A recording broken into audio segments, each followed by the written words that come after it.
All right, what's up, family? Welcome to the Faith Community. This is the Faith Community Presents Real Talk. Now, some of y'all may be a little confused because you're used to us doing daily bread. So we come to you every day at 6:30. But we thought we'd change it up just a little bit. And so we're actually going to start coming to you twice a week on Tuesdays and Thursdays. So this is like the official relaunch of TFC. So it's called TFC Presents. Kristian is with me. I'm here. He's here. I don't know. Pastor. He's the pastor of the faith community. And so listen, y'all. We just thought we would switch it up just a little bit. And what you're going to be seeing, especially on Thursdays, is it's probably going to be 2 to 3 people. And we're going to be having conversations around real, relevant, taboo topics. Now, y'all know at the faith community, we do not shy away from hard conversations. I shy away from them. I don't know about you. Lies. I don't like them.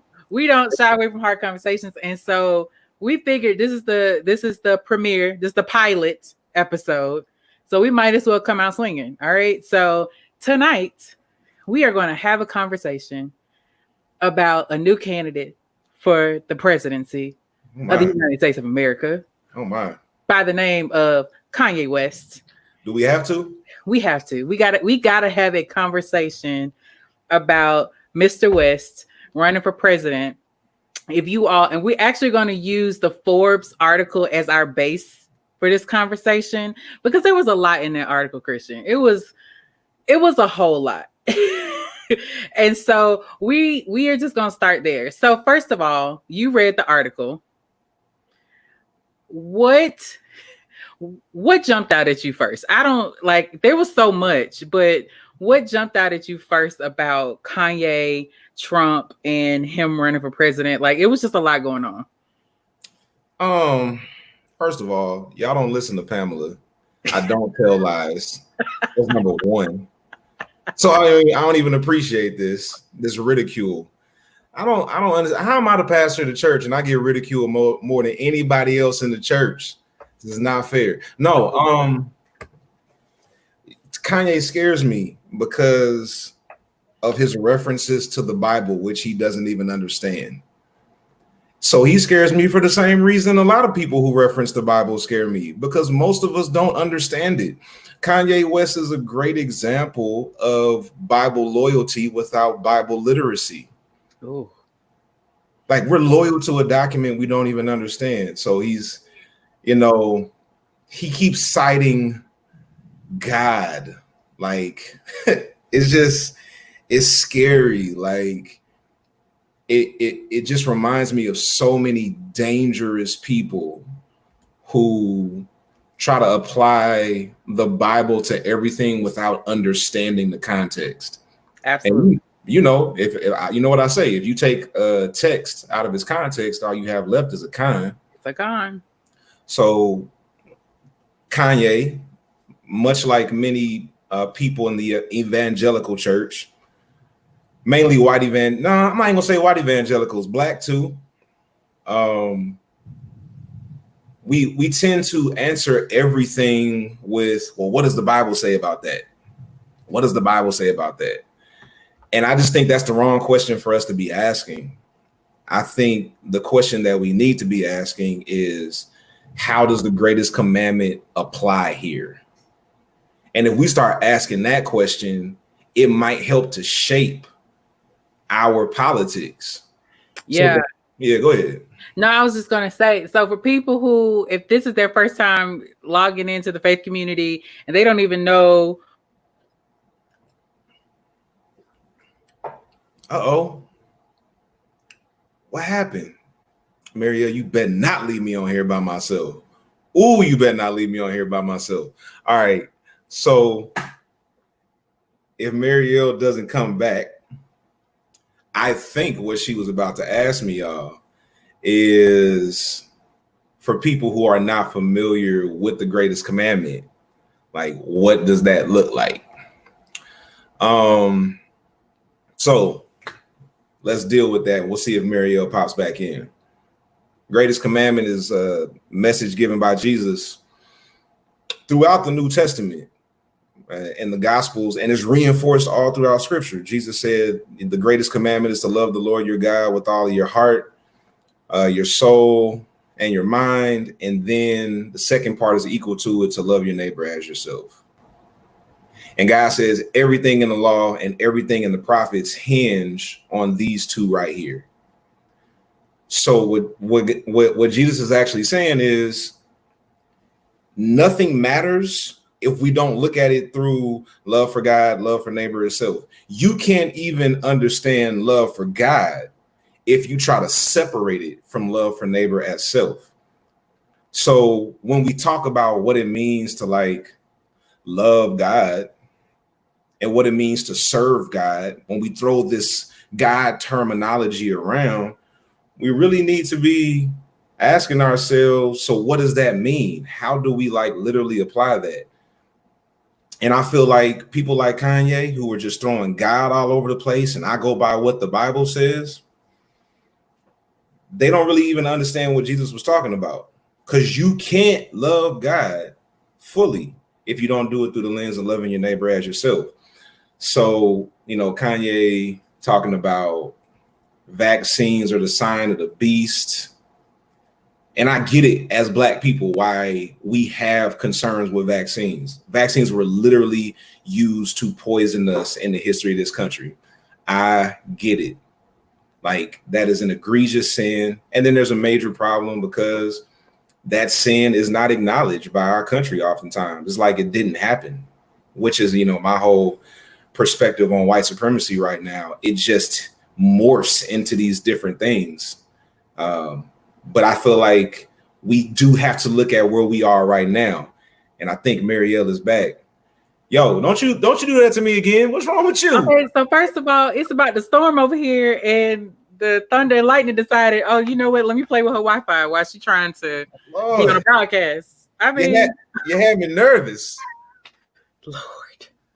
I'm sorry, y'all. But I feel like before you got disconnected, you were about to ask me to explain what the greatest commandment is. Is that right? Wait, say it again. You were about to ask me to explain what the greatest commandment is. Is that what you're about? Because some people may not know. So I did. What that mean? I did while you were away. Okay, good.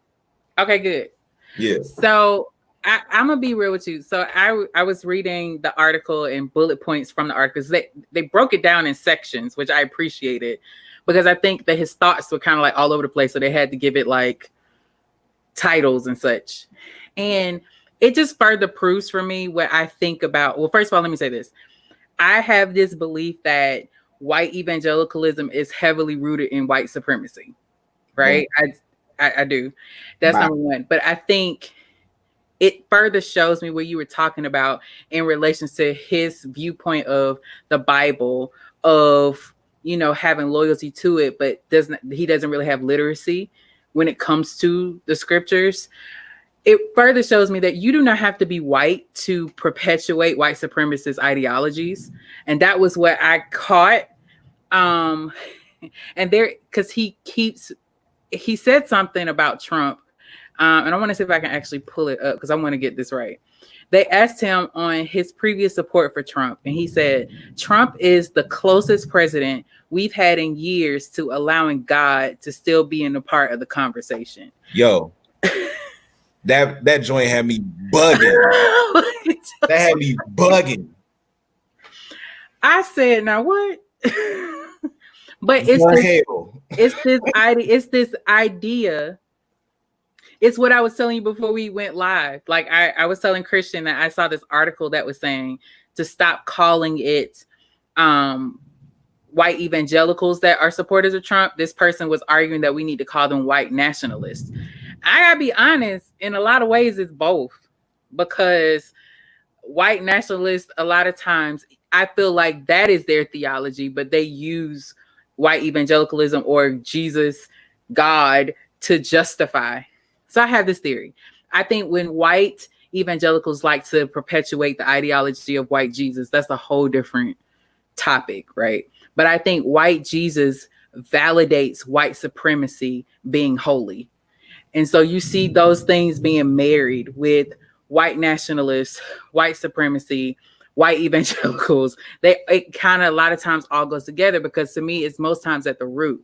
Their race is, or that ideology of white supremacy is what's superior even to Jesus. They just say that Jesus is like number one, but it's not true.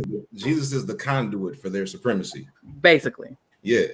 So that was one of the things that really stood out to me, that he's been indoctrinated into that.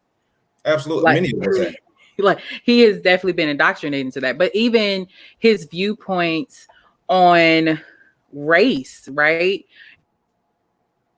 Mentioned there's this fragmentation, or there's this expectation that the Black vote is going to be Democratic. Now, he's not the only one that's had this argument. I want to say that. And just because you're Black doesn't necessarily mean you are a Democrat. You could be an independent, right? But he was saying, he was trying to use it where it's white supremacy by making Black people vote Democratic. It's white supremacy by setting up these systems in which we don't allow Black people to be Republican. What do you say? That's why every popular depiction. Oh my God. Yes, Josh. Oh God. Josh is hilarious. Facts all day. But I think what we keep reading for white supremacy, he's using it, but he's misconstruing it, in my personal opinion. That was another thing that highlighted me about race and how we vote. So people were saying, well, if you run, you're stripping away the Black vote, some Black voters from Joe Biden. I disagree with that particular perspective, because a lot of Black people, I don't think, will vote for Kanye. I don't think that he's polarizing anything, in my personal opinion. Some will. Some would. I promise you, some will. True. Yeah. But I don't. So here's the thing. Like, I can't take him seriously. And if y'all hear all that thunder, yeah, that thunder is messing with her Wi-Fi. So I want to address something that she said just a second ago, where Kanye said Trump is the only president who's allowed, like the closest president we've had to like allowing God into the conversation. That is so problematic. And Marielle, I see you coming back, but like that whole statement is so problematic, because I need to understand, what is your concept of God, right? What does God represent in your eyes for you to say that Trump is the closest person to keeping God in the conversation? Because that means you and I have a drastically different perspective of God.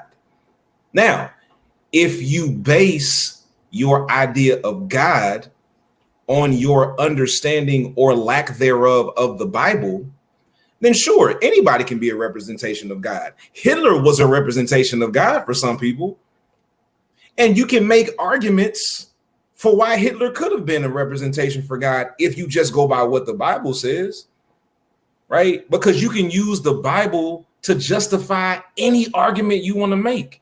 If you want to make an argument that Trump keeps God in the conversation, then you can use the Bible. I can pull up verses right now.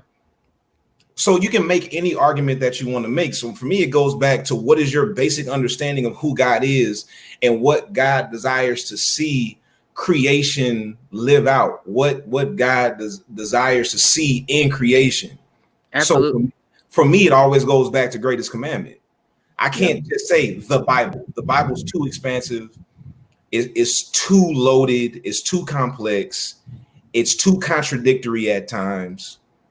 So when people just throw out the Bible and God, and Trump is like God, like Trump is a Christian, like, what does that mean? What does that mean? I asked somebody on my Facebook page a couple of weeks ago when they questioned my Christianity. I said, well, they're like, are you a Christian? I was like, well, how do you define Christian? And then I can tell you if I fit your description. And they gave me this definition of what they thought a Christian was. And part of their definition was I had to be loyal to the inerrancy and infallibility of the Bible. And I said, well, based on your definition, I'm not a Christian. I have a different definition of Christianity, though, which is to follow the way of Jesus, which is to love God and how I love my neighbor as the way I love myself. So yeah, I'm a Christian based on my definition, but not yours. So when we have people saying that Trump represents God, what version of God are you talking about? Tell me how you define that God. A God that cares just about me and nobody else. Yeah, a God that's interested in oppressive power. Like, we've seen this throughout history, right? Most of the most evil, oppressive groups, actions have all been in the name of God, Christianity. The KKK is considered, that was a Christian organization. So again, I think that's where we have to attack this white Jesus constructs, because that's where a lot of this is heavily rooted. And let me please say this, that white Jesus is infiltrated in the black church too. Oh, absolutely. Absolutely. I'm going to take a sip on that. Okay. Take a sip and I'm going to say something, because, I piss people off all the time with this. That many times black people perpetuate white supremacy.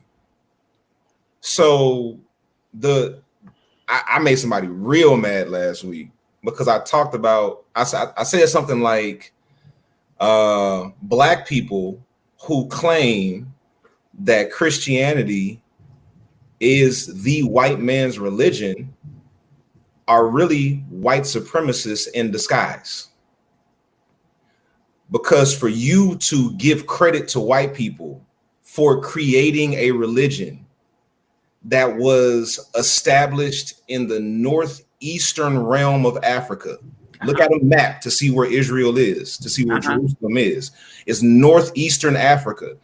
But see, white supremacy is everywhere, because if you Google it, if you say like, where is Israel located? Google's going to tell you Israel is located where Europe, Asia, and Africa meet. What's mentioned first? Europe. Look at the map. Israel borders Egypt, yo. So for us to say that Christianity is a white man's religion and it was started by brown people, we are literally giving white people credit for something they didn't even do and didn't have the power to do. Now they took it and they appropriated it and they bastardized it and they used it to oppress us. That doesn't mean that Christianity in and of itself at its core is wrong. I'm gonna give you one from Pamela. Oh yeah, sorry y'all, Pamela's not here tonight, so you just got to deal with me. But Pamela did give me something real good on this. She said, it's like the belt, right? A lot of us got beat as kids. My dad whooped me more times than I care to acknowledge. I only got one I didn't deserve, like only one. The rest of them I earned them, but I got beat with a belt a number of times in my life. And my dad used a belt to whoop me. That doesn't mean I no longer see a belt as useful for keeping my pants up. The belt isn't the problem. It's the way the belt was weaponized against me that was the problem. So Christianity, even in and of itself, is not the problem. It's the way Christianity was weaponized against us, which is the problem. And I think if we don't take that into consideration as we explore what is Christianity at its root, because there are a lot of people who are bastardizing Christianity and they're using it in a way that Jesus never intended for it to be used. Jesus was a brown, poor kid from the ghetto. He and his parents were fugitives. They were refugees who had to go to Egypt to hide away because there was a warrant out for their arrest, and they will be put to death. So when Jesus comes onto the scene, Jesus says, "Hey, y'all, I want to introduce you to my ministry, right? I want y'all to know who I am and what I represent. So this is who I am. The Spirit of the Lord is upon me, for he has anointed me to preach good news to the poor, to set free the captive, sight for the blind, and liberation for the oppressed." So immediately when Jesus comes onto the scene, he says, "I'm here for poor people, prisoners, sick people, and oppressed people. And in everything he does in his ministry is to address those groups. So if you're saying that whoever is in a political office represents God, I want to see them represent that. I don't push candidates, I push principles. What are these people doing for the poor, the prisoner, the sick, and the oppressed? And we can't escape the fact that Black people in America are historically oppressed. And I bind this thunderous spirit over your Wi-Fi right now in the name of Jesus. Everybody reach out and touch the screen right now. Everybody who's watching, reach out and touch the screen. We bind this devil. The entire heavens has opened up outside. It is like, really? Right now? I just keep looking at the window like, that's what we doing? Yeah. So I'm sorry. I'm sorry, y'all. Yeah. No, it's all good. It's all good. I mean, I was just using this whole analogy of how Black people perpetuate white supremacy. And we just need to stop. Like there's more to the Christian faith than what white people gave us. And we need to be sure about what our principles are as Christians or as Christ followers. And then all the other stuff that people say about Christianity probably won't bother us as much because we will be secure in what we know. But the reality is most of us don't know what we know, and we don't know what we don't know. Yeah. But I'll tell you what's been interesting to me is when Trump did his little photo op with the Bible in front of the church, right? God. And watching. Oh, this devil is busy tonight, y'all. This devil is busy. Man, I felt like that was going to be good too. So I'll say this. There's this connection between Trump, Kanye, and evangelicals, and all of it is steeped in a perspective of Christianity that really conflates with white supremacy. If we go back to how the European settlers came to this land, they came, conquered, and looted in the name of Christianity. European settlers didn't come to this land claiming whiteness. They claimed Christianity, but Christianity was the shield. It was the canopy for white supremacy. Christianity then morphed into whiteness. So now it's not so much about being a Christian. It's just about being white. If you're white, that's right. I don't care if you're a Christian or not. I just need you to be white, right? So then the European settlers enslaved people in the name of whiteness. But now it's morphed again. And now white supremacy operates under the guise of patriotism, which goes back to what you said about we shouldn't be calling them white evangelicals, but white nationalists. So we just say, I'm a patriot for my country.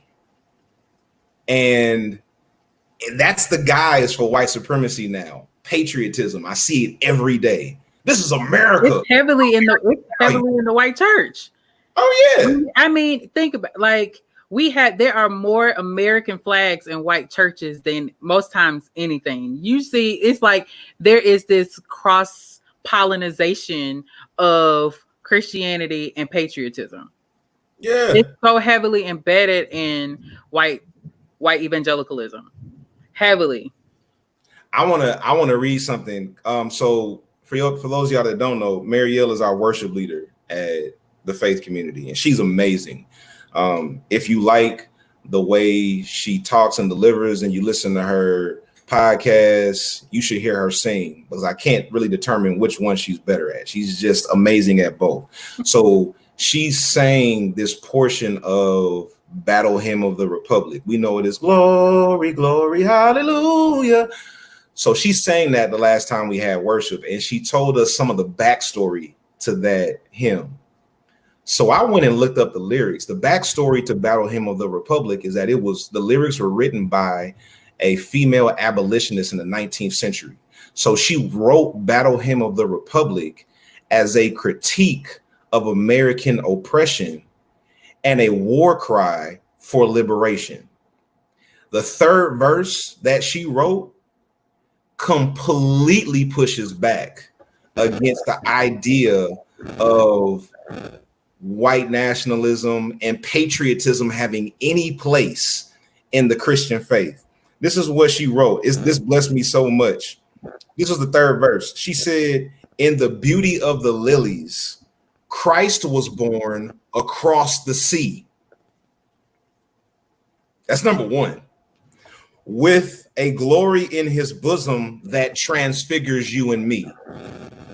As he died to make men holy, let us live to make men free while God is marching on."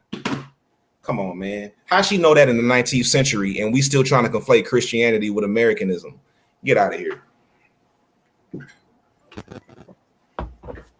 Mic drop. I'm sick of it. Listen, but let's just talk about just that song alone. It has been hijacked. Yeah. By patriotism. I told you I wanted to sing it, but at first I was like, because the only time I've ever heard that song has been to push patriotism or it's been done by like white congregations. And I was like, I don't know if I want to sing that. But when I read the history, I said, well, how come nobody tells us this story about it? Like, so, literally, we still are fighting for the exact same thing that she wrote about. Yeah. In the year of our Lord, 2020. So I feel like Kanye perpetuates that. Completely.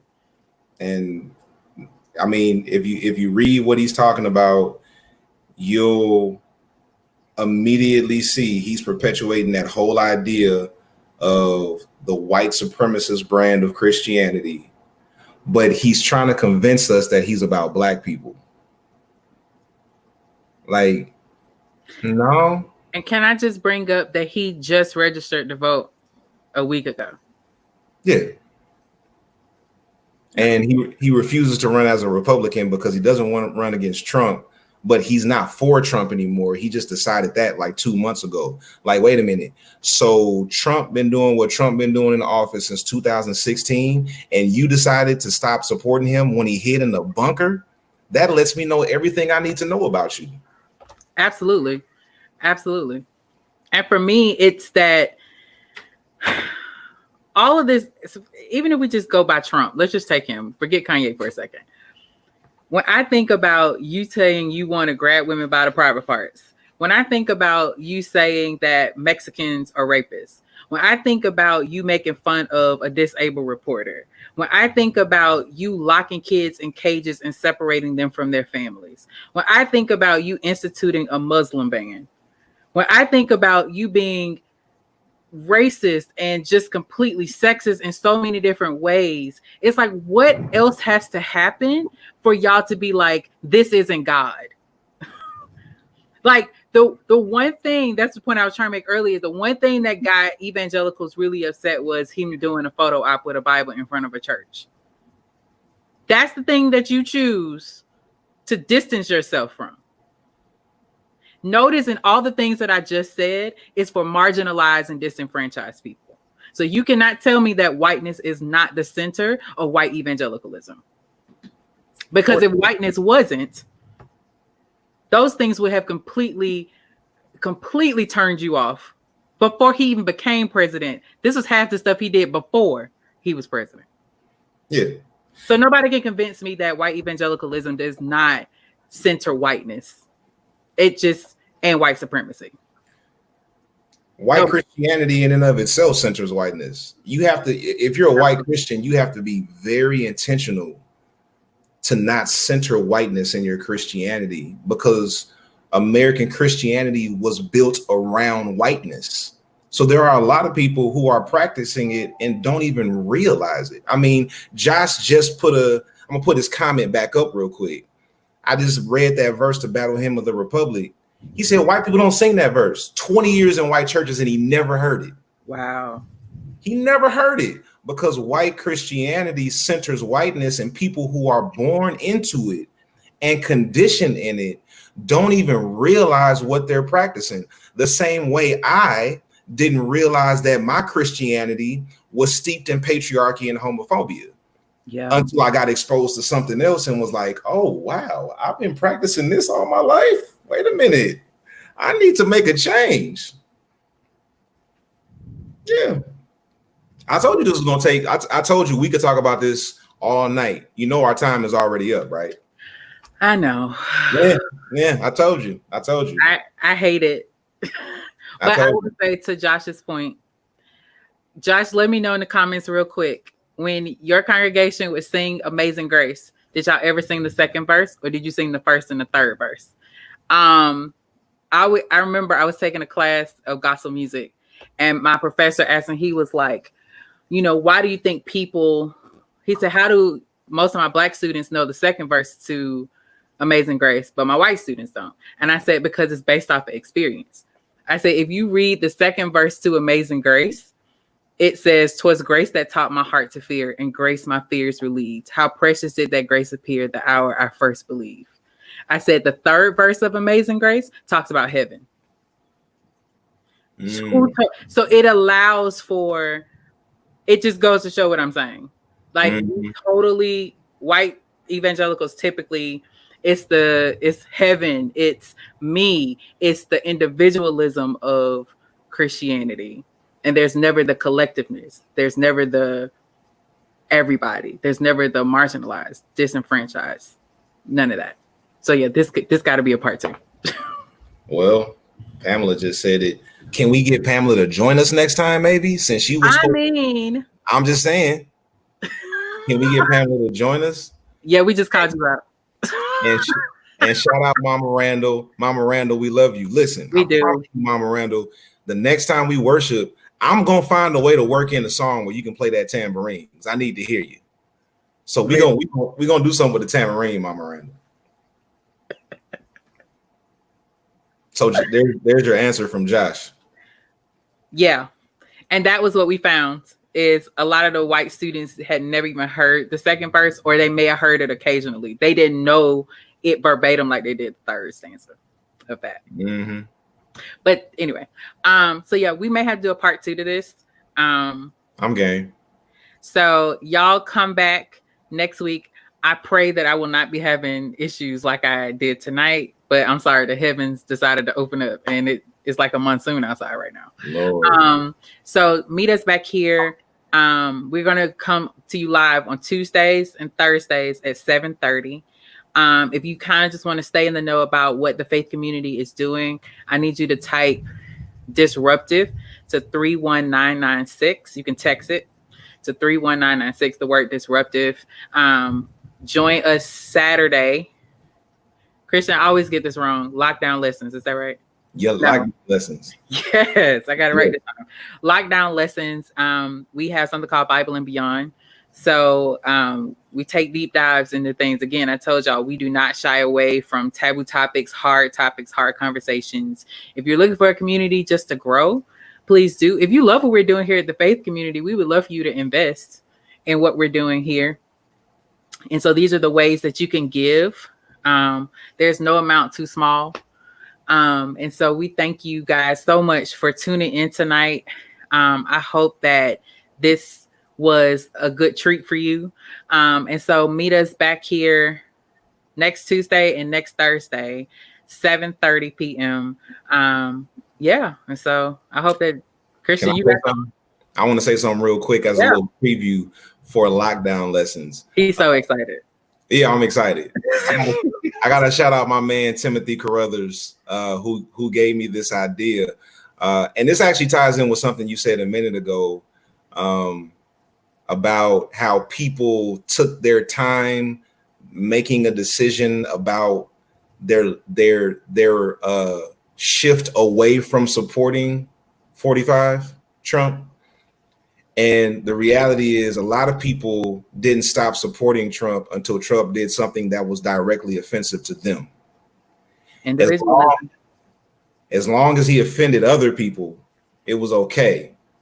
And what I've learned during the lockdown is that many of us don't take things seriously until it hits home. That's what the breakdown has taught me.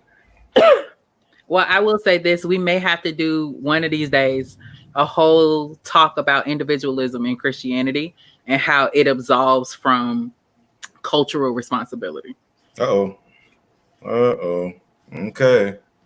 We may have to go there. I'm just go ahead and put that out there. What is happening here? Yeah. In the words of the deacon at my friend Kervance's church when he was younger, y'all make me nervous with these topics y'all want to bring up. You make me real nervous.